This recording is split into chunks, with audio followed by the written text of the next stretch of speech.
King Tejo was feeding his chickens when the sky turned purple. He stood in the middle of his small farm, a bucket of grain in his hand, and watched as the clouds began to spin. The chickens ran away screaming. His old dog, Bomi, hid under the porch. Even the winds seemed to stop, as if the whole world was holding its breath. Then the ship came down. It was huge. Bigger than his farmhouse, bigger than the hill behind it, bigger than anything Tejo had ever seen. It made no sound as it landed in his cabbage field, crushing months of hard work in seconds. Bright lights flashed from its surface, and a door opened with a soft hiss. Tejo dropped his bucket. The grain spilled across the dirt, but he did not notice. He could only stare. 3 figures walked out of the ship. The first was tall and terrible. She wore robes of deep black and silver, and her skin was pale blue, like the winter sky before snow. Her eyes were large and completely white with no pupils at all. Her hair floated behind her like smoke, silver and endless. She walked like someone who had never been told no in her entire life. Behind her came 2 younger women. They looked similar to the first, with the same blue skin and white eyes, but they were shorter, and their expressions were very different. One looked angry. The other looked curious. The tall woman stopped a few meters from Tejo. She studied him the way a scientist studies a bug. "You are King Tejo," she said. It was not a question. Her voice was deep and cold. Tejo opened his mouth, but no words came out. He tried again. Yes, who are you? What is this? I am Queen Orth of the Vullan Empire, the woman said. Ruler of 7 star systems. Commander of 1,000 warships. Mother of these 2 daughters. She gestured to the women behind her. The angry one crossed her arms. The curious one gave Tejo a small wave. Okay, Tejo said slowly. His brain was not working properly. And you are? In my cabbage field. Why? Queen Orth smiled. It was not a warm smile. Because you are going to save my species. Tejo blinked. I am a veterinarian. I take care of sick animals. I think you have the wrong person. I do not make mistakes, the Queen said. Our scientists studied your species for many decades. Human genetics are remarkably compatible with ours. More compatible than any species we have ever found. And your genetic profile, specifically, is ideal. My genetic profile? We have been watching you since you were born. Tejo felt cold. The autumn wind suddenly felt much colder. That is very disturbing. The Queen ignored him. She turned to her daughters and spoke in a language Tejo did not understand. The angry one shouted something back. The curious one said nothing but looked at the ground. When the Queen turned back to Tejo, her expression had not changed at all. These are my daughters. Lyra is the elder. She pointed to the angry one. Vila is the younger. She pointed to the curious one.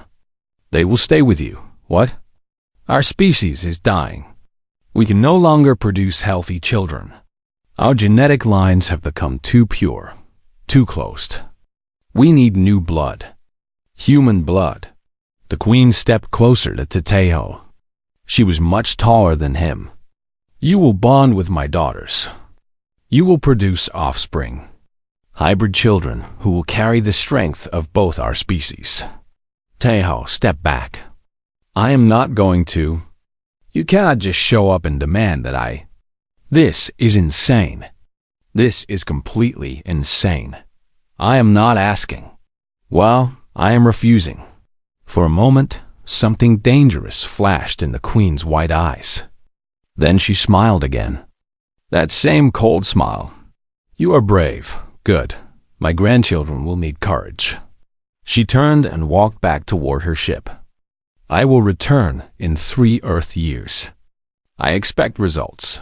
Wait. Tejo ran after her. You cannot just leave them here.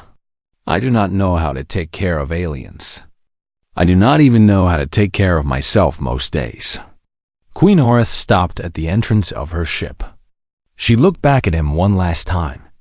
"I want my grandchildren when I return," she said. "Do not disappoint me." Then she was gone. The door closed. The ship lifted into the air without a sound, and within seconds, it had vanished into the purple sky. The clouds returned to normal. The wind started blowing again.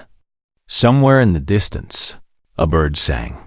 Tejo stood alone in his destroyed cabbage field with two alien princesses. No one moved for a long time. Finally, the angry one, Lyra, spoke. Her Korean was rough but understandable.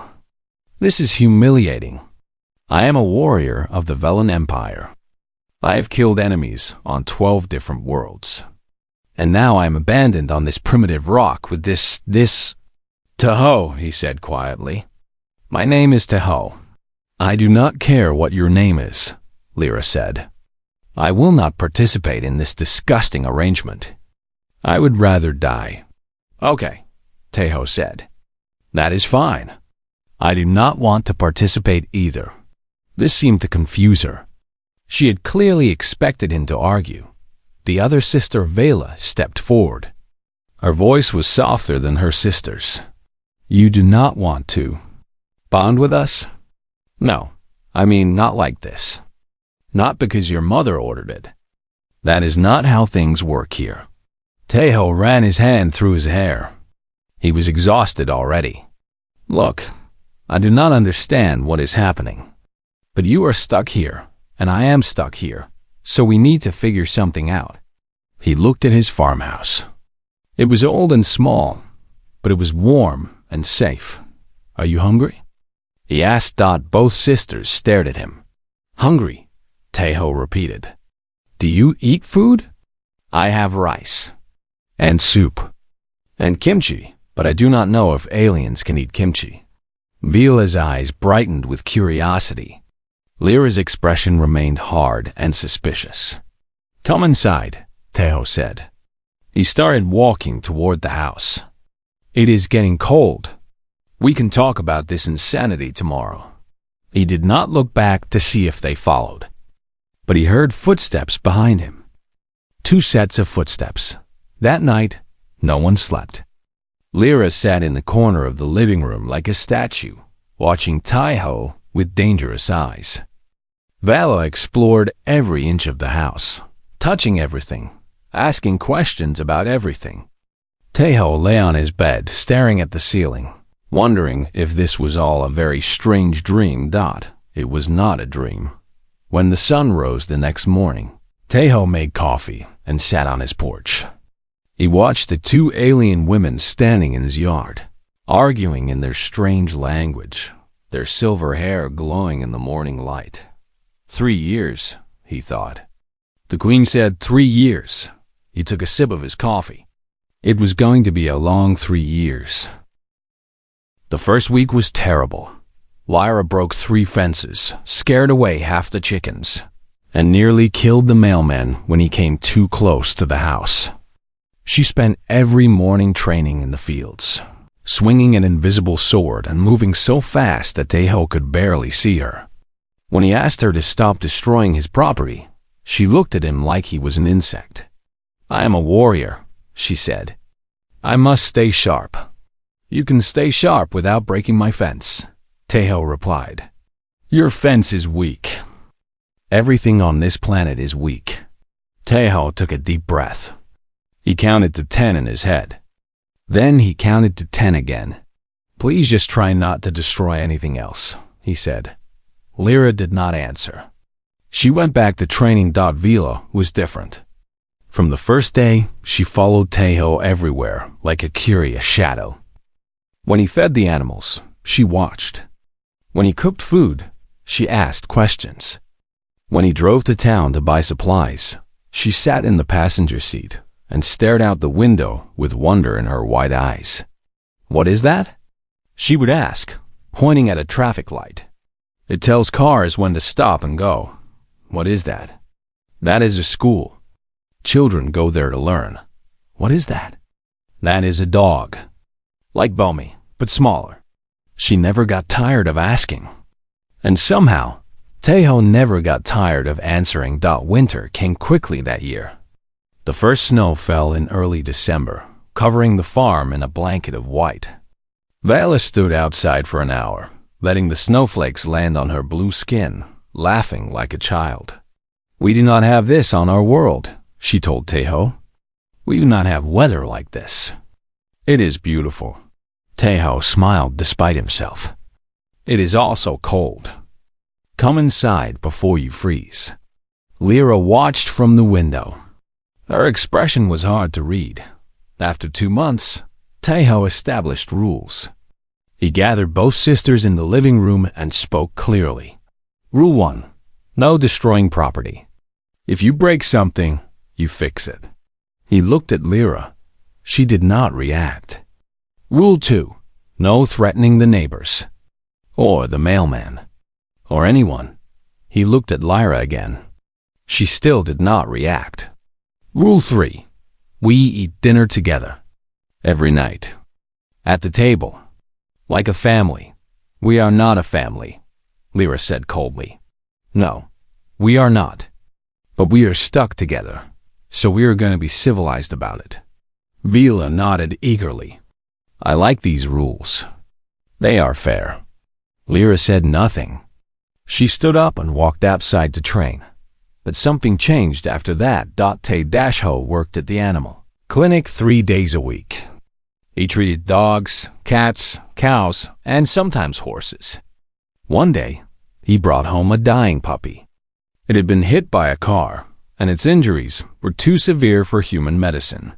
I do not think she will survive the night, Tejo said sadly. He placed the puppy on a soft blanket near the fireplace. Vela knelt beside the small animal.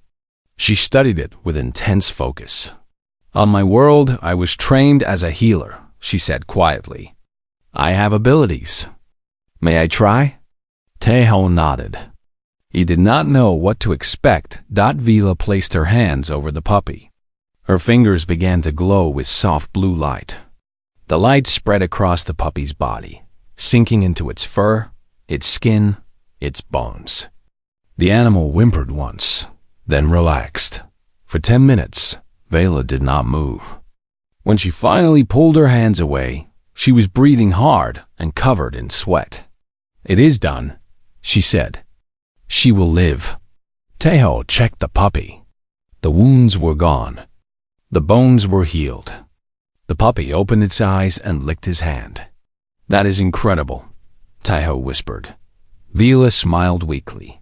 It is tiring, but worth it. From that day on, Vila helped at the clinic. Word spread quickly through the town. Farmers brought their sick animals from far away. No one asked why Tejo had a blue-skinned woman with glowing hands living at his farm. They were just grateful for the help. Lyra remained distant. She trained alone, ate alone, and spoke only when necessary. But Tejo noticed small changes. When local teenagers came to vandalize his mailbox one night, Lyra appeared from nowhere. She did not hurt them. She simply stood in their path, her wide eyes glowing in the darkness, and said one word, "Leave." The teenagers ran away screaming. They never came back. Another night, a terrible storm hit the farm. The wind howled like a monster. Trees fell. The power went out. Tejo stayed awake, worried about the animals in the barn. When he looked outside, he saw Lyra standing in the rain. She was completely still, facing the road, like a soldier on guard. She stayed there all night. In the morning, Tejo brought her hot tea. You did not have to do that, he said. Lyra took the cup but did not look at him. I was not doing it for you. Then why? She was silent for a long moment. This place is mine now. Temporarily, I protect what is mine. Tejo did not push further, but he understood. One evening, after 3 months, Tejo made a special dinner. He prepared galbi, rice, several side dishes, and a pot of hot soup. He set the table carefully and called for Vila. Where is your sister? he asked. Viola shrugged. Training, probably. Tejo walked outside. He found Lyra in the field, practicing her movements under the cold stars. Dinner is ready, he said. I am not hungry. I made galbi. It took me 3 hours. I do not care. Tejo stood there in the cold, watching her. You know, you can hate me all you want. You can hate this planet. You can hate your mother for sending you here. But punishing yourself is not going to change anything. Lyra stopped moving. She turned to look at him. What do you know about punishment? She asked. You know nothing about my life. You know nothing about the pressure I have lived under since I was born. I am not supposed to be here, eating dinner with some human farmer. I am supposed to be leading armies.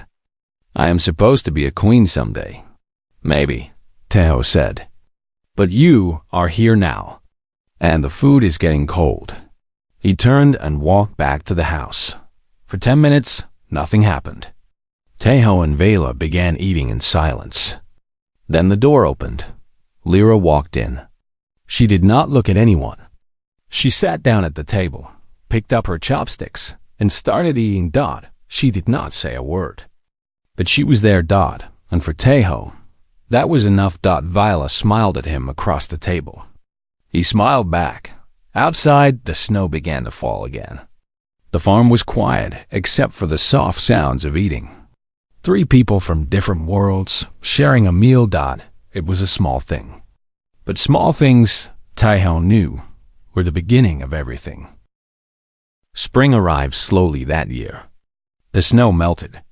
The fields turned green. Flowers began to bloom around the farmhouse, and the air smelled fresh and alive. Tejo woke up one morning to find something strange. The fence that Lyra had broken months ago was fixed. Not just fixed, but rebuilt. It was stronger than before, with new posts and fresh paint. He walked outside and found Lyra working on the barn door. She did not look up when he approached. You fixed the fence, Tejo said. It was broken. You broke it, so I fixed it. She finally looked at him. Her expression was defensive. Is that a problem? Tejo smiled. No, it is not a problem at all. He walked away before she could say anything else. But he noticed that her ears turned slightly darker blue. He wondered if that meant she was embarrassed. The months passed. Spring became summer. The farm grew busy with life. Vela had become popular in the town. People called her the Blue Doctor and brought their animals from far away. She healed cows that could not walk. She saved horses that could not breathe. She even healed a child's pet fish, though she admitted later that fish were very difficult. Their bodies are so small, she said. So fragile. It takes very careful work. Tejo watched her with admiration. You are very talented. I am tired, she replied, laughing. But it feels good. Helping feels good. One evening, Vala found Tejo sitting alone on the porch. The sun was setting, painting the sky orange and pink. She sat beside him. I need to tell you something, she said quietly. Tejo looked at her. What is it? I do not want to leave. He was silent for a moment. What do you mean? When my mother returns. When the 3 years are finished. I do not want to go back to my world. She looked at the sunset with sad eyes. I was never happy there. I was always just a princess. A tool for politics. Here, I am. I am just Vila. I help animals. I eat kimchi. I watch the snowfall. It is simple, but it is good. Tejo did not know what to say. He reached out and gently touched her hand. You do not have to decide now, he said. We still have time. Vela smiled at him. Her white eyes were soft. You are very kind, Tejo. I do not understand why my mother chose you, but I'm glad she did. She stood up and went inside, leaving Tejo alone with his thoughts. Lyra was harder to understand. She still trained every day. She still rarely spoke. But small things continued to change. One afternoon, Teo was walking through the tall grass near the river when he heard a sound. He looked down and saw a snake. It was brown and thick, with an arrow-shaped head. A pit viper, poisonous, deadly dot. Before he could move, something flashed past him. There was a blur of silver and blue, and suddenly Lyra was standing in front of him, the snake's head in her hand. The body hung limp. "You should watch where you walk," she said calmly. Taiho's heart was beating fast. "That snake could have killed me. Yes, you saved my life. I was nearby. It was convenient." She dropped the snake and walked away, but Taiho noticed that her hands were shaking slightly. She had been scared. Scared for him. That night, he decided to ask the question that had been on his mind for months. He found Lyra sitting on the roof of the barn, looking at the stars. He climbed up carefully and sat beside her. She did not tell him to leave. "Can I ask you something?" he said. "You are going to ask anyway. Why are you so angry all the time?" Lyra was silent for a long moment. The stars reflected in her white eyes. "I am not angry," she finally said. "I am afraid." "Afraid of what?" "Of this." She gestured at everything around them. The farm, the fields, the house where our lights glowed warmly in the windows. "I was raised to be a weapon. A queen, a leader of armies. My entire life, I was told that I had one purpose: to continue the royal line, to produce heirs, to sacrifice everything for my people." She looked at Taiho directly. "And then my mother brought me here and told me to breed with a human. Like I was livestock. Like my only value was my body." Taiho felt his chest tighten. "I am sorry." "Why are you sorry? You did not choose this either." "No, but I understand now." He looked at the stars too. "You are not livestock, Lyra. You are not a breeding tool. You are a person. And no one has the right to use you like that. Not even your mother." Lyra laughed bitterly. "Pretty words. But words change nothing." "Maybe not. But I want you to know something." Taiho turned to face her. "I will never force anything. I will never expect anything. Whatever happens between us, it will be because you choose it. Both of you. That is my promise." Lyra stared at him. Her expression was strange, confused, vulnerable. "You are a strange human," she said quietly. "I know." For the first time, Lyra almost smiled. "I will think about what you said." A week later, the town held its annual summer festival. Lanterns hung from every tree. Music played in the streets. People danced and laughed and ate delicious food. Taiho convinced both sisters to come with him. Vela was excited immediately. Lyra needed more persuading, but eventually she agreed. It was the first time they had been around so many humans. Vela tried every food she could find. She loved the rice cakes. She loved the grilled meat. She even loved the spicy noodles, though they made her eyes water. "This is amazing," she said, her mouth full. "Your people make wonderful food." Lyra stood stiffly at first, watching the crowds with suspicious eyes. But slowly something changed. She watched children playing games. She watched old couples dancing slowly under the lanterns. She watched families laughing together. "They are happy," she said quietly to Taiho. "Yes, they are. On my world, there is no time for happiness. There is only duty. Only survival." Taiho handed her a stick of grilled meat. "Here, there is time for both." Lyra took the food. She ate it silently, but Taiho noticed that her shoulders relaxed. Just a little. When they walked home that night, the moon was bright and full. Vala walked ahead, humming a song she had learned at the festival. Lyra walked beside Taiho. "Tao," she said, It was the first time she had used his name. He looked at her. "Thank you," she said, "for tonight." Then she walked faster, catching up to her sister, leaving Taiho smiling in the moonlight. Something had changed. He could feel it. The walls were coming down, slowly, carefully, but they were coming down. And for the first time since the spaceship landed in his cabbage field, Taiho felt something he had not expected. Hope. The second ship came on a cold autumn night. Tae-Ho was sleeping when Lyra kicked open his bedroom door. Her eyes were wild. Her body was tense like a coiled spring. "Get up," she said. Now, he was awake in seconds. "What is happening? Someone is coming? Someone bad." They gathered in the living room. Viola was already there, her face pale with fear. Through the window, they could see lights in the sky. Red lights. Angry lights.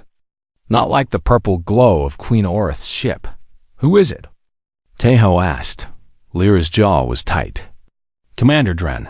He's my mother's enemy.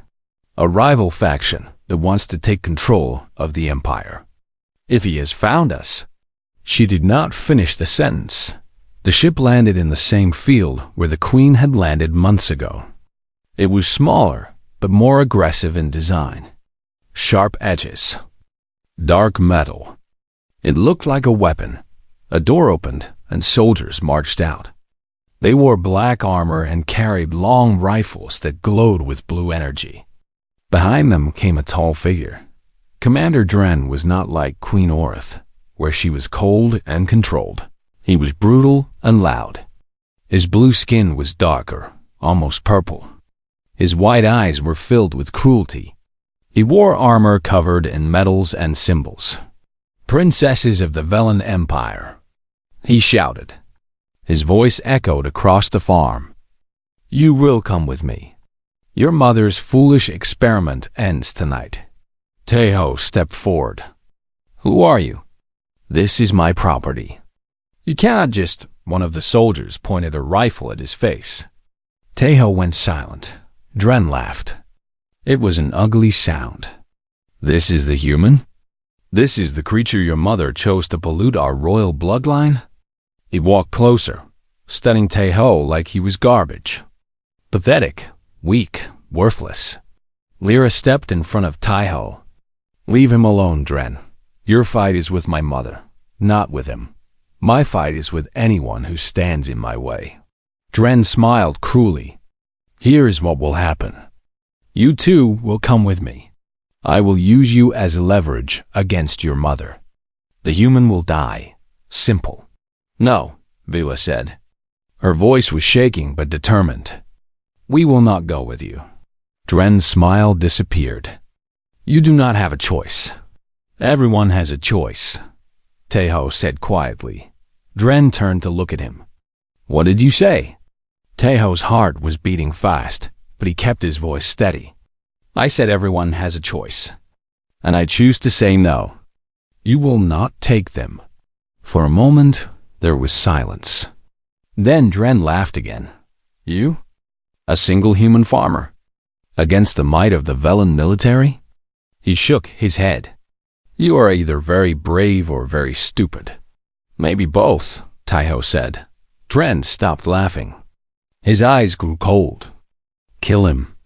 The soldier raised his rifle. Taiho closed his eyes, but the shot never came. Instead, there was a sound. A familiar sound. The sound of helicopters. Many helicopters. Tae-Ho opened his eyes and looked up. The sky was filled with aircraft. Korean military helicopters. Dozens of them. Behind them, he could see jets flying in formation. A voice boomed from a loudspeaker. "Attention, unknown craft. You are in Korean airspace. Land your weapons immediately. This is your only warning." Dren's face twisted with confusion. "What is this?" Taiho smiled. "I made a phone call yesterday. Just in case." He had contacted his old friend from military service, Lieutenant Yoon Hana. She had not believed him at first. But Tejo had sent her photos of Lyra and Vela, photos of the technology the Queen had left behind. That was enough. Within hours, the Korean government knew. Within a day, the whole world knew. Humanity had learned that aliens existed.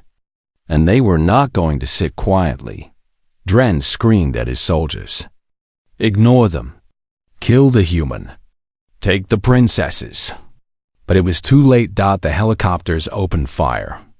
Not at the alien ship, but at the ground around it. Warning shots. Showing that they were serious. At the same time, Lyra moved. She was so fast that Tejo could barely see her. She grabbed the rifle from the nearest soldier and broke it in half.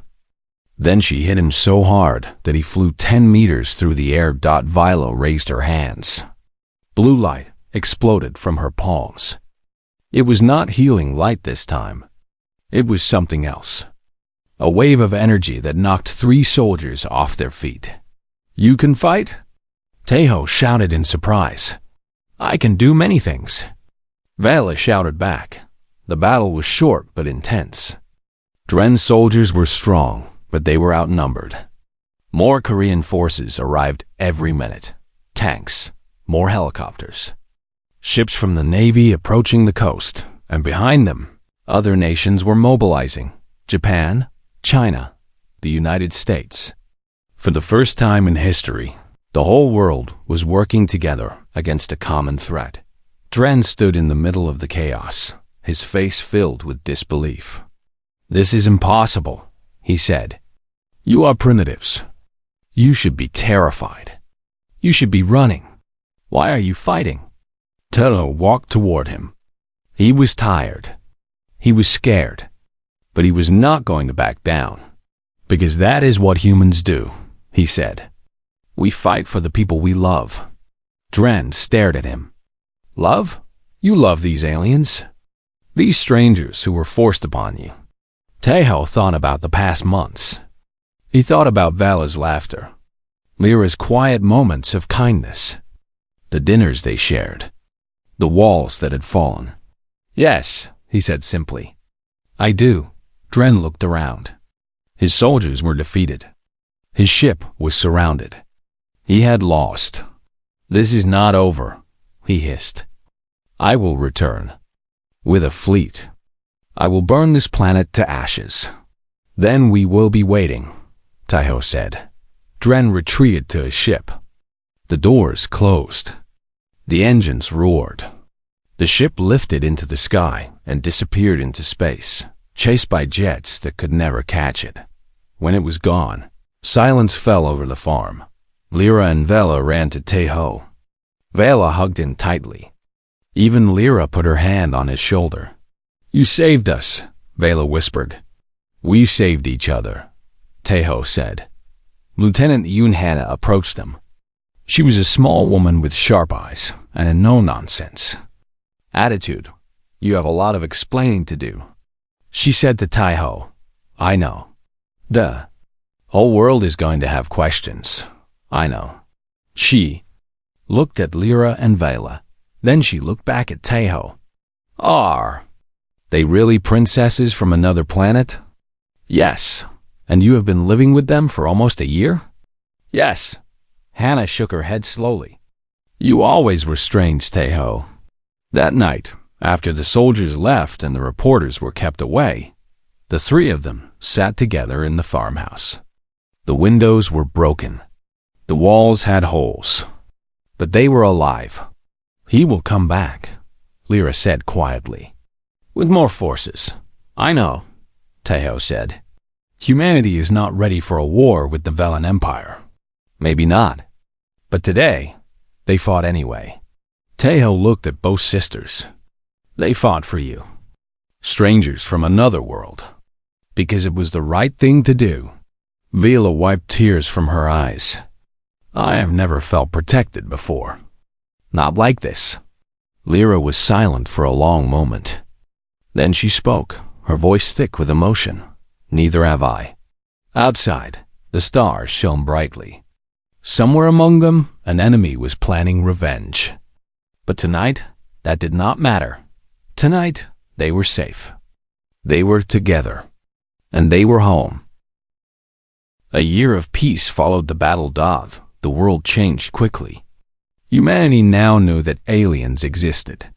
Governments formed new departments. Scientists studied the technology left behind. People argued about what it all meant. But on Tejo's farm, life continued almost as before. The biggest change was not outside. It was inside. Inside the farmhouse. Inside the three people who lived there. Inside their hearts. Vila was the first to speak her feelings. That had happened on a spring evening. The cherry blossoms were blooming.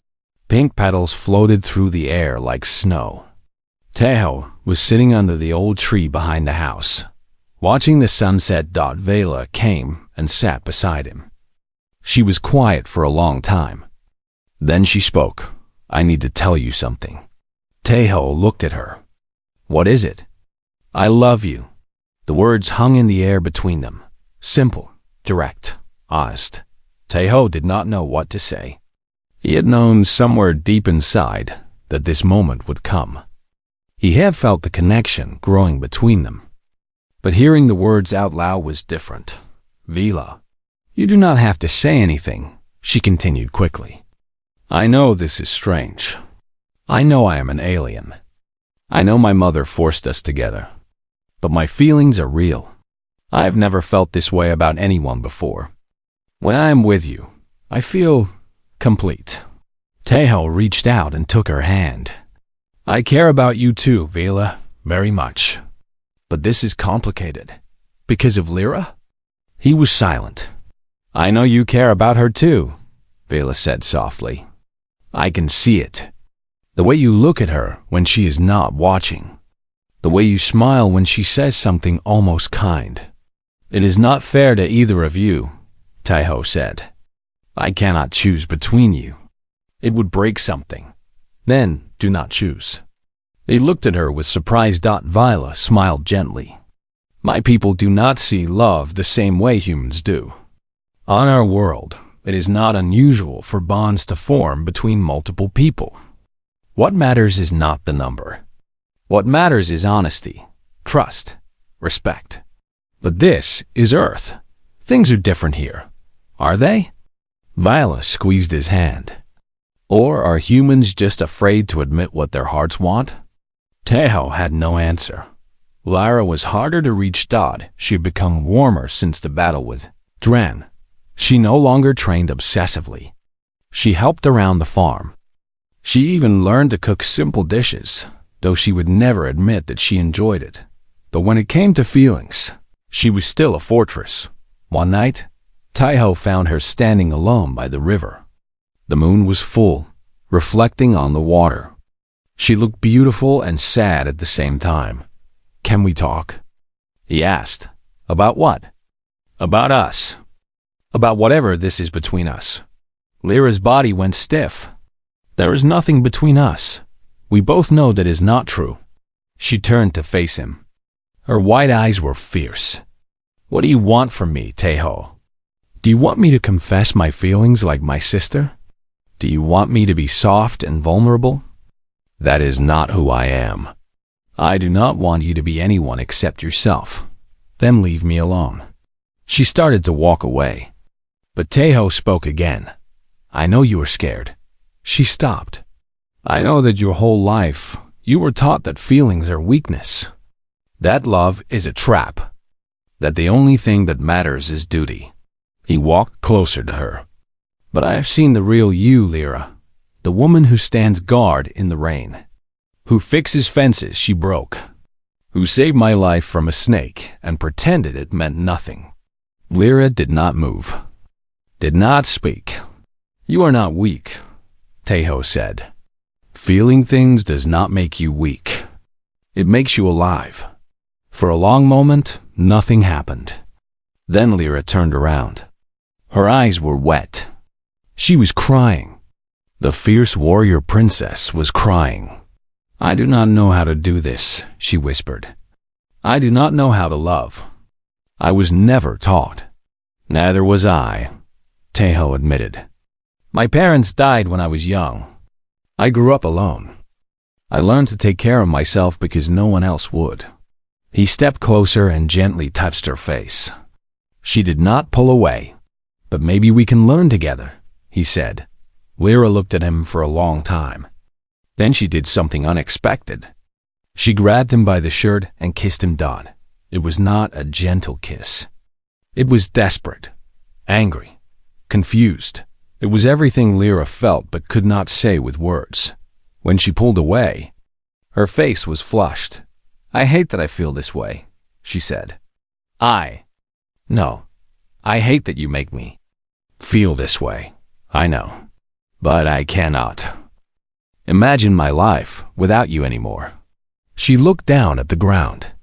Does that make me pathetic? Tejo lifted her chin so she would look at him. No, that makes you brave. The three of them talked that night. All three together. It was awkward and uncomfortable and necessary. I will not pretend I understand human relationships, Lyra said. But Vila has explained things to me. About our culture. About how bonds can work. And what do you think? Tejo asked. Lyra glanced at her sister, then back at Tejo. I think I am willing to try. If everyone agrees. Vila took Tejo's hand on one side. Lyra, after a moment of hesitation, took his hand on the other. This is not normal, Tejo said quietly. Nothing about our situation is normal, Vila replied with a smile. What if it does not work? Then we will figure it out together, Lyra said. But we will not know unless we try. The months that followed were not easy. There were arguments. There were misunderstandings. There were moments when everything seemed impossible.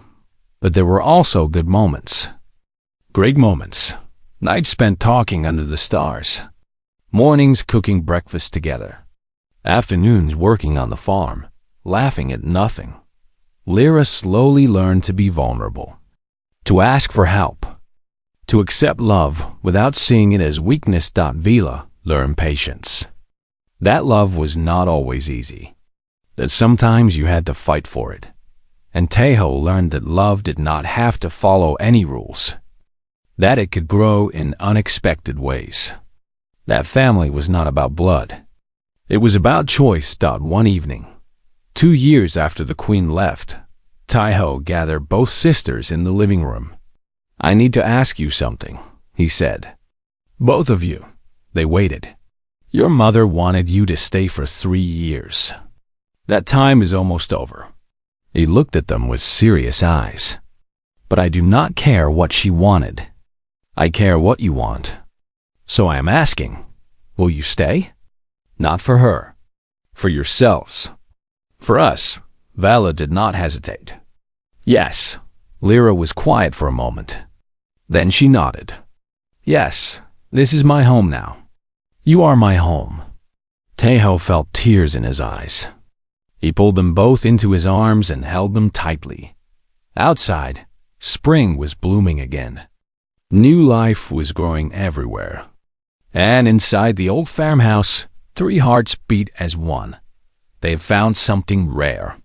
Something precious. Something worth protecting. They had found love. 3 years had passed since the queen left her daughters on Earth.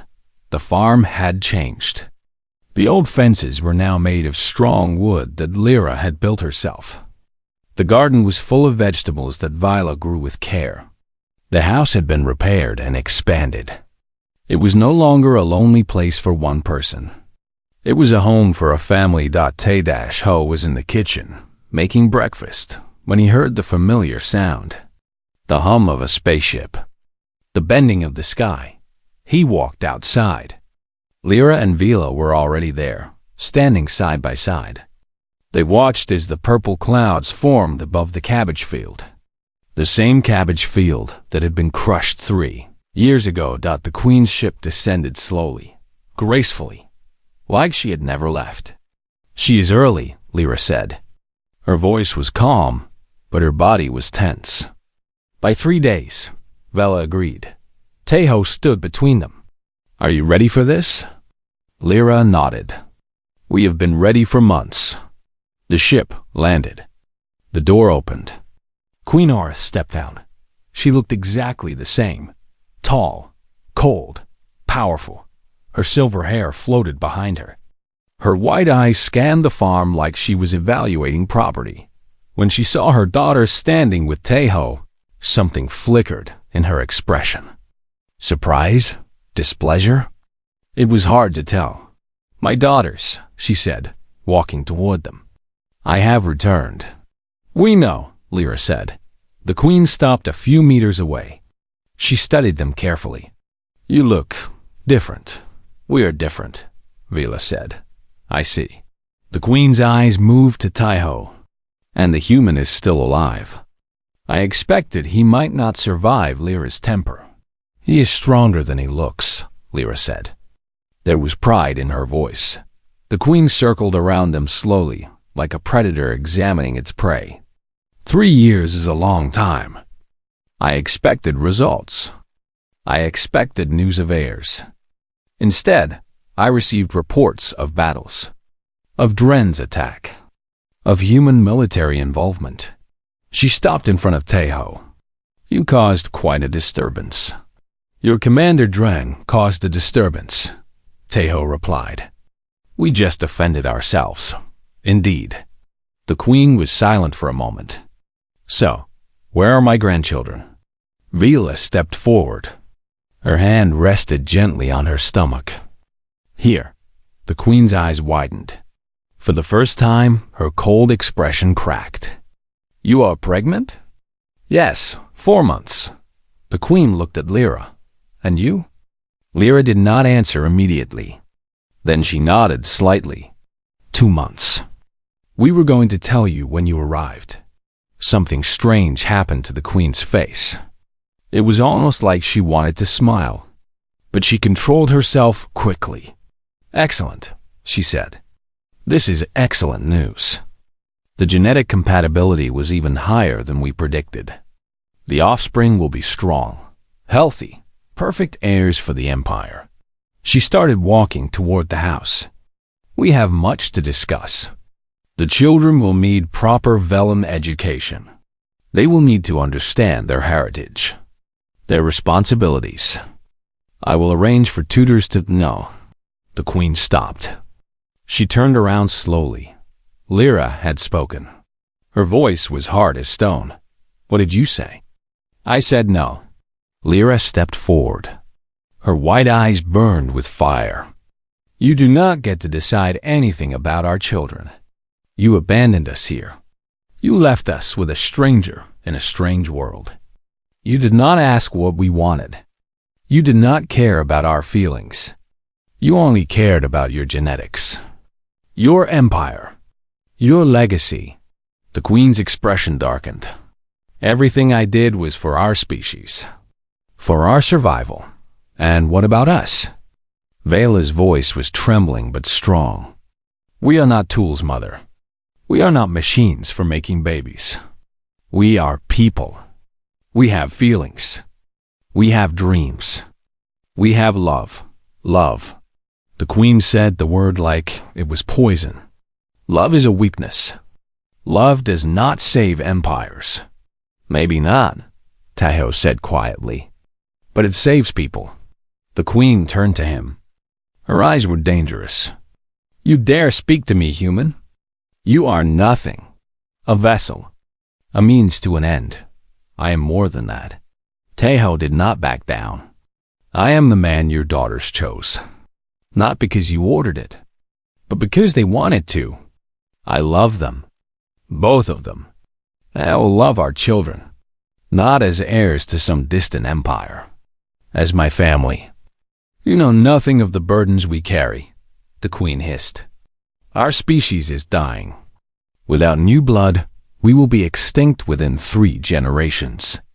I did what was necessary. Did you? Lyra asked. Or did you do what was easy? It was easy to abandon us. Easy to treat us like property. Easy to avoid the hard conversations. I am the queen. I do not explain myself. Then, You will leave without your grandchildren. Lyra's voice was final. These children will be raised here, on Earth, by us. They will know about their Velen heritage, but they will also know about human kindness, human love, human choice. The queen stared at her eldest daughter. You would defy me? Your own mother? You stopped being my mother when you left me on this doorstep like an unwanted package. Tears streamed down Lyra's face, but her voice did not waver. Tejo has been more of a parent to me than you ever were. He taught me that I am more than my duty, more than my bloodline. He taught me that I matter.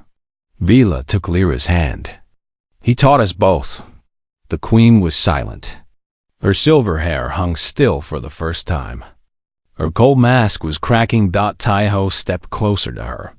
You asked for grandchildren, but children are not bargaining chips. They are not political tools. They are small humans who need love, protection, patience. Can you give them that?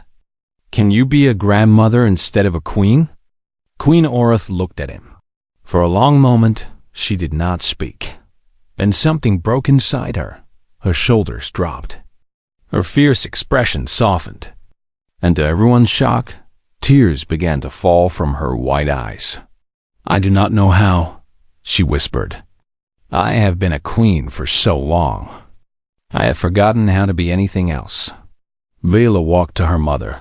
Slowly, carefully, she took the queen's hands in her own. Then learn, Vela said softly. Just like we did. Just like Tejo taught us. It is never too late to change. The queen looked at her daughter, then at Lyra, then at Tejo. You truly love them? She asked him, more than anything in the universe. And they love you? They do, and I still do not fully understand why. But I am grateful every single day. The queen closed her eyes. When she opened them again, something had changed. The coldness was still there, but there was something else too. Something warmer. I have made many mistakes, she said quietly. Perhaps this arrangement was one of them. Not the result, but the method. The cruelty.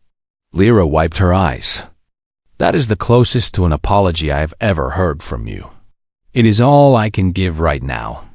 The queen looked at the farmhouse. The small, simple home where her daughters had found happiness. But perhaps I can learn to give more. In time, Tejo smiled gently. Would you like to stay for dinner? The queen blinked. Dinner? Yes, we are having stew. Lyra made it. She is actually a very good cook. Lyra blushed. I am adequate. The queen looked at her warrior daughter. The daughter who had conquered enemies on 12 worlds. Now blushing about cooking. And finally, for the first time, Queen Orith smiled. A real smile. I would like that, she said. I would like that very much. 1 year later, the farmhouse was never quiet anymore. 2 babies had changed everything. The first, a girl born to Vila, had her mother's gentle spirit and her father's warm brown eyes. They named her Nari, which meant lily in Korean. She had pale blue skin that shimmered like morning mist and a laugh that could light up any room.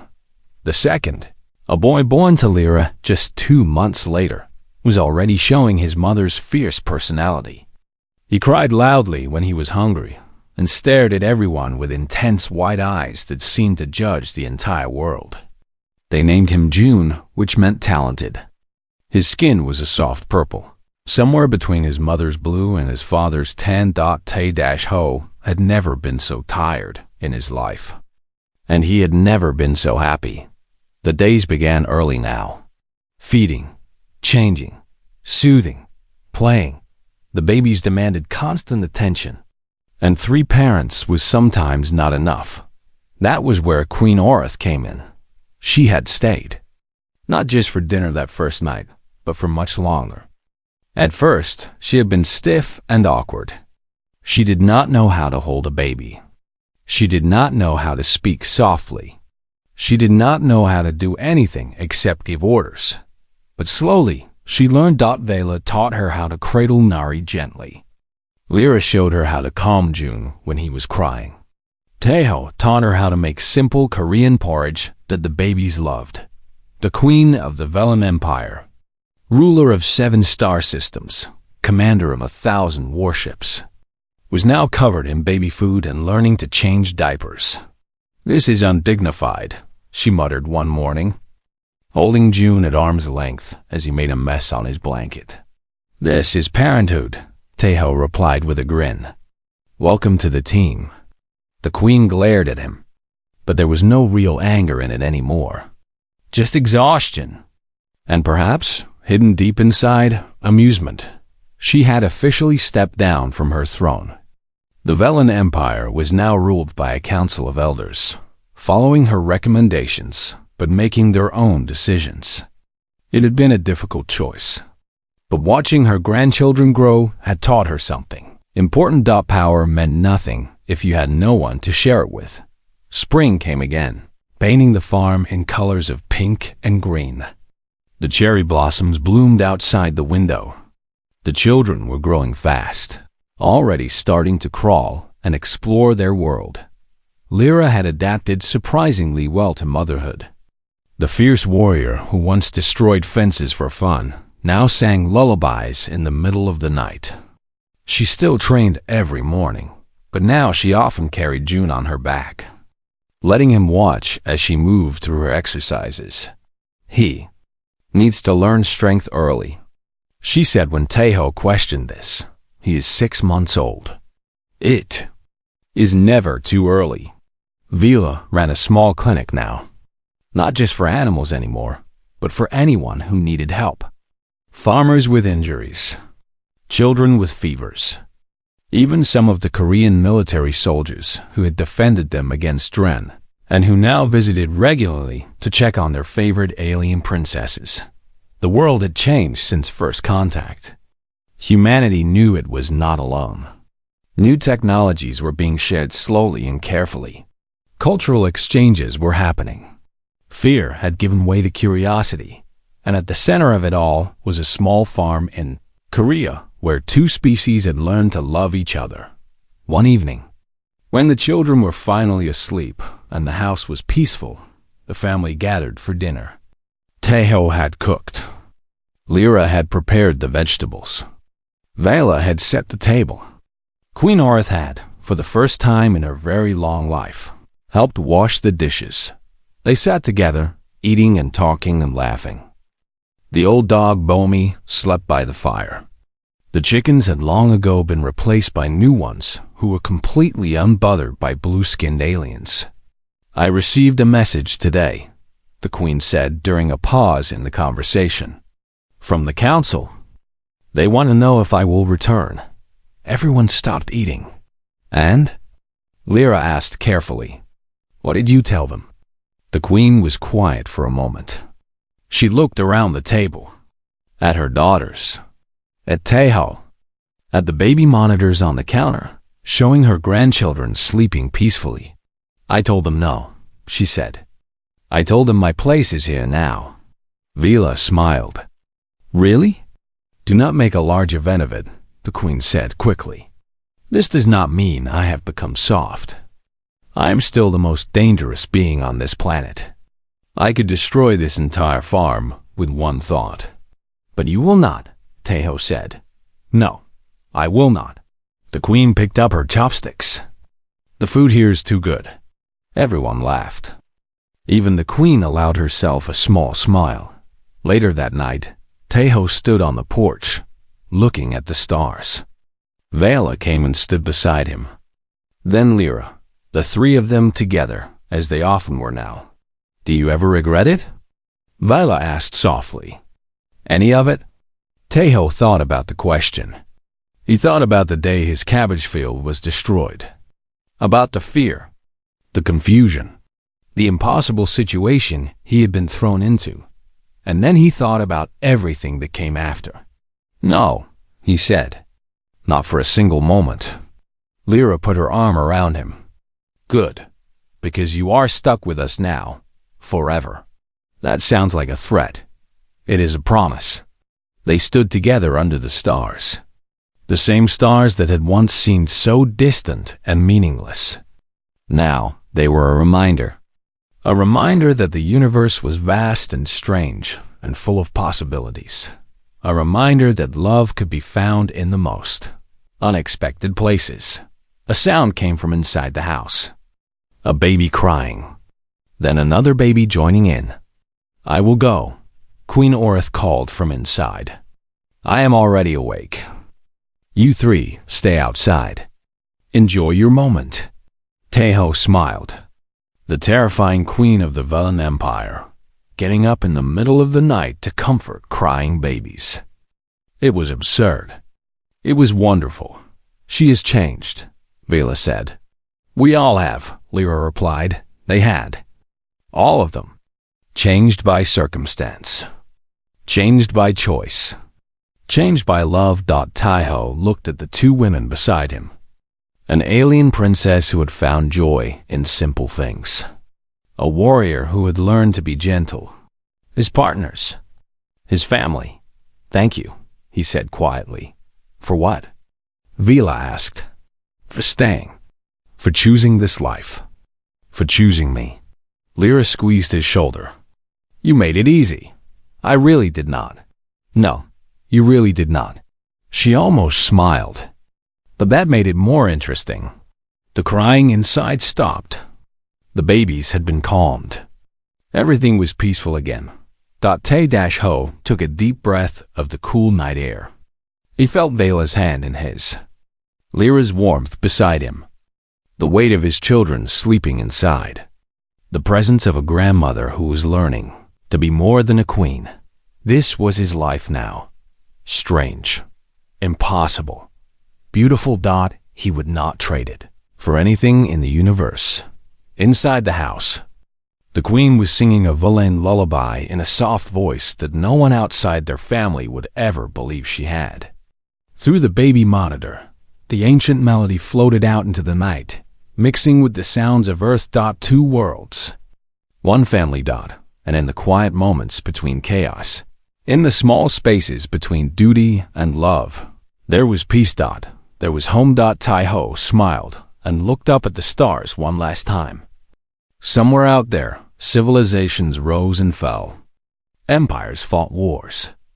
The universe spun in endless complexity. But here, on this small farm, none of that mattered. What mattered was this moment. This breath. This love. And that was enough. It was more than enough. It was everything.